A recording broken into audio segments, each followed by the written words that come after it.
Hello students. आज की इस क्लास में मैं आप सभी का बहुत बहुत स्वागत करता हूं।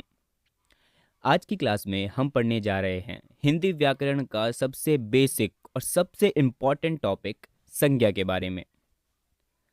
अगर हमें अपनी भाषा मजबूत करनी है तो हमें उस भाषा के व्याकरण की समझ होना बहुत ज़रूरी है। तो इसीलिए आज हम हिंदी व्याकरण की संज्ञा को इतने आसान तरीके से समझेंगे कि ज़िंदगी में भुलाए ना भूले, क्योंकि अपना फंडा है सीधी बात नो बकवास। तो चलिए क्लास को शुरू करते हैं। शुरुआत करते हैं संज्ञा की परिभाषा से। किसी व्यक्ति, वस्तु, स्थान, जाति, द्रव्य या भाव के नामों को संज्ञा कहते हैं। यानी सिंपल अगर समझाया जाए तो नाम ही संज्ञा की पहचान है। उदाहरण के लिए, यदि हम किसी का नाम लेते हैं जैसे राम, तो वो संज्ञा हुई। यदि हम किसी जगह का नाम लेते हैं दिल्ली, तो वो भी संज्ञा हुई। यदि हम किसी वस्तु का नाम लेते हैं किताब, तो वो भी एक संज्ञा हुई। यदि हम किसी पदार्थ, किसी मटेरियल की अगर हम बात करते हैं जैसे सोना, तो वो भी एक संज्ञा हुई। यदि हम किसी इमोशन की बात करते हैं जैसे ईमानदारी, तो वो भी एक संज्ञा हुई। यानी कि नाम ही संज्ञा की पहचान है। अब इसी तरीके से हिंदी व्याकरण में संज्ञा के 5 भेद बताए गए हैं। पहला व्यक्तिवाचक संज्ञा, दूसरा जातिवाचक संज्ञा, तीसरा भाववाचक संज्ञा, चौथा द्रव्यवाचक संज्ञा और पांचवा समूहवाचक संज्ञा।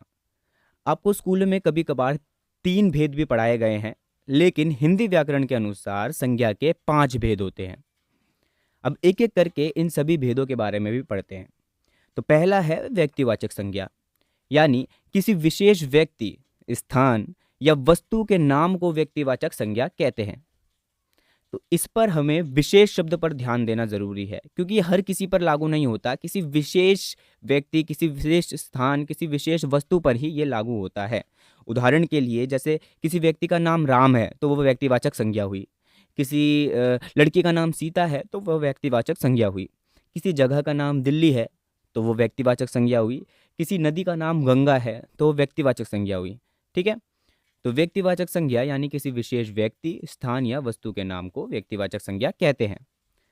दूसरा है जातिवाचक संज्ञा, यानी किसी व्यक्ति, वस्तु या स्थान की पूरी जाति या वर्ग के नाम को जातिवाचक संज्ञा कहते हैं। यानी यहाँ किसी एक की बात नहीं हो रही है, उसी के जैसे दिखने वाले उसके पूरे वर्ग की बात हो रही है।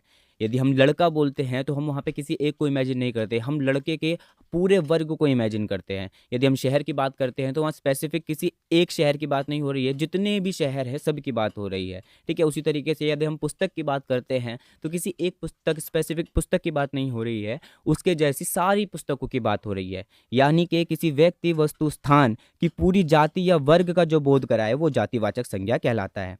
ठीक है। तीसरा है भाववाचक संज्ञा, यानी कि किसी गुण, अवस्था, भाव या भावना के नाम को भाववाचक संज्ञा कहते हैं। यानी कि जिसे छुआ नहीं जा सकता, सिर्फ महसूस किया जा सकता है। जैसे अगर किसी में ईमानदारी है तो हम ईमानदारी को छू नहीं सकते, हम महसूस कर सकते हैं कि हाँ ये व्यक्ति ईमानदार है। ठीक है। कोई सुंदर है तो हम उसकी सुंदरता को छू नहीं सकते, हम ये देख सकते हैं हाँ ये सुंदर है। ठीक है। उसी तरीके से इसके उदाहरण में बचपन, प्रेम, साहस आदि शब्द आ जाते हैं। ठीक है। चौथा है द्रव्यवाचक संज्ञा, यानी जिस संज्ञा से किसी पदार्थ, द्रव्य का बोध हो उसे द्रव्यवाचक संज्ञा कहते हैं।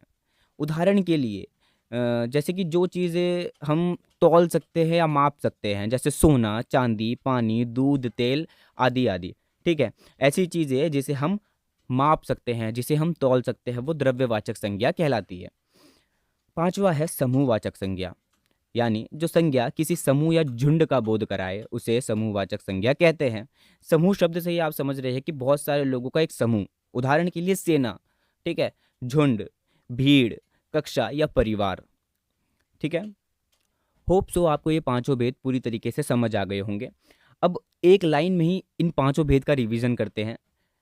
यानी व्यक्तिवाचक संज्ञा किसी विशेष का नाम, जातिवाचक संज्ञा पूरी जाति का नाम, भाववाचक संज्ञा गुण या भावना, द्रव्यवाचक संज्ञा कोई पदार्थ और समूहवाचक संज्ञा किसी का कोई समूह। ठीक है।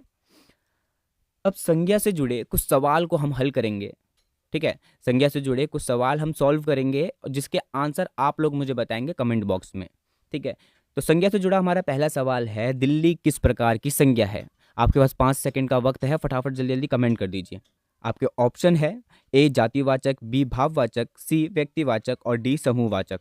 फटाफट फटाफट से कमेंट कर दीजिए। जी हाँ, इसका जवाब है सी व्यक्तिवाचक। हमारा दूसरा सवाल है, ईमानदारी शब्द किस संज्ञा का उदाहरण है? आपके ऑप्शंस है ए जातिवाचक, बी भाववाचक, सी द्रव्यवाचक और डी समूहवाचक। फटाफट फटाफट कमेंट करके बता दीजिए। जी, इसका जवाब है बी भाववाचक। हमारा तीसरा सवाल है, सोना शब्द किस प्रकार की संज्ञा है? अभी हमने पीछे ही उदाहरण में देखा था, ठीक है। देखते हैं आपकी याद रखने की क्षमता कितनी ज़्यादा तेज़ है, ठीक है। इसके ऑप्शंस है ए जातिवाचक, बी भाववाचक, सी द्रव्यवाचक और डी व्यक्तिवाचक संज्ञा। 5 सेकंड का वक्त है, फटाफट फटाफट कमेंट कर दीजिए। जी, इसका जवाब है द्रव्यवाचक संज्ञा। हमारा अगला सवाल है, सेना शब्द किस संज्ञा का उदाहरण है? ये भी हम पीछे देख चुके हैं। ऑप्शन ए जातिवाचक, बी व्यक्तिवाचक, सी समूहवाचक और डी भाववाचक। जी, इसका जवाब है सी समूहवाचक। हमारा अगला सवाल है, निम्न में से कौन जातिवाचक संज्ञा है? ऑप्शंस है ए राम, बी गंगा, सी लड़का और डी दिल्ली। ये भी हम पीछे पढ़ के आ चुके हैं। आपके पास 5 सेकंड का वक्त है, जल्दी जल्दी जवाब कमेंट कर दीजिए। जी, इसका जवाब है सी लड़का। तो इसी के साथ आज की ये क्लास यहीं समाप्त होती है। अगर आपको ये क्लास अच्छी लगी हो तो अपने दोस्तों तक इस क्लास को शेयर कीजिए और चैनल को सब्सक्राइब करिए ताकि फ्यूचर में ऐसी ही क्लासेस आपको मिलती रहे। धन्यवाद।